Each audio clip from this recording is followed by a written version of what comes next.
Welcome back to the details. President Abdel Fattah al-Sisi discussed the latest developments of a number of national projects implemented by the Armed Forces Engineering Authority nationwide, particularly in land reclamation, new cities, as well as the roads and access networks. We have more details.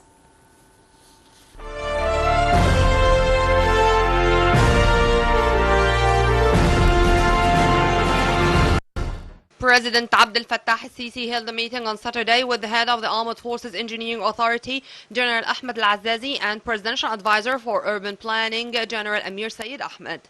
Presidential spokesperson Ambassador Bassam Radi said the head of state gave his instructions to resume full cooperation among state concerned bodies to activate more efforts in reclaimed land in Toshka, coinciding with modernizing the irrigation system suitable for the geographic nature of the area. Radi added that the meeting followed up on the executive situation and pace of work in a number of national projects nationwide. The president reviewed the infrastructure required to support the agriculture projects in Toshka, especially the water stations, the water networks, irrigation systems, irrigation lines, as well as the agenda of future projects. Regarding the construction projects, the meeting tackled the pace of work in the new administrative capital, particularly the Strategic Command Center and the business district. The president was also briefed on the developments of the central markets in eastern Cairo, the pace of work in Al Amal city, in addition to implementing the best use of lands in Greater Cairo to introduce different good quality services to the citizens.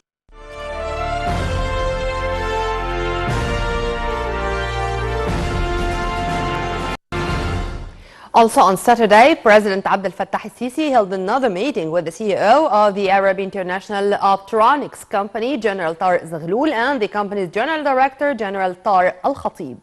Presidential spokesperson Ambassador Bassam Radi said the head of state gave his directives of boosting efforts of localizing industry and transferring applied technology in the field of optics using local raw materials and to decrease the imports. The president also instructed the executives to give the utmost care to the vocational training sector to qualify human cadres to be engaged in these accurate specialities.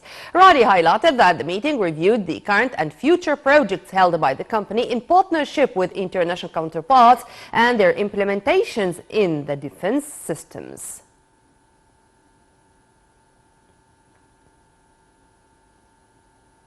President Abdel Fattah al-Sisi exchanged cables of greetings with world leaders on the New Year Eve. In his cable, President al-Sisi wished the new year would bring a better future in which all aspirations and hopes are fulfilled. On the occasion, the head of state called for uniting all efforts to overcome global challenges to enable people to live in a world of peace, love, stability, progress and prosperity. The president received as well cables of greetings from senior state officials marking the occasion.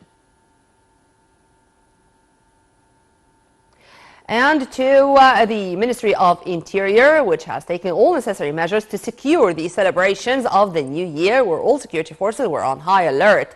In the framework of the security measures, forces were deployed on the main roads, tourism facilities, worship houses, in a way that eased the speed movement of security forces to deal with any emergencies.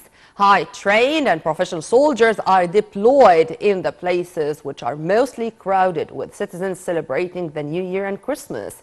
Meanwhile, and under the auspices of President Abdel Fattah al-Sisi, the Interior Ministry announced that the 23rd phase of We're All One initiative will be extended to the end of January 2023. The initiative aims at providing various food and non-food commodities to citizens at low prices. The initiative has hundreds of branches, including key super and hypermarkets nationwide, as well as Interior Ministry's outlets, Amman. The commodities are sold at a discount of 25 to 60% of its market price.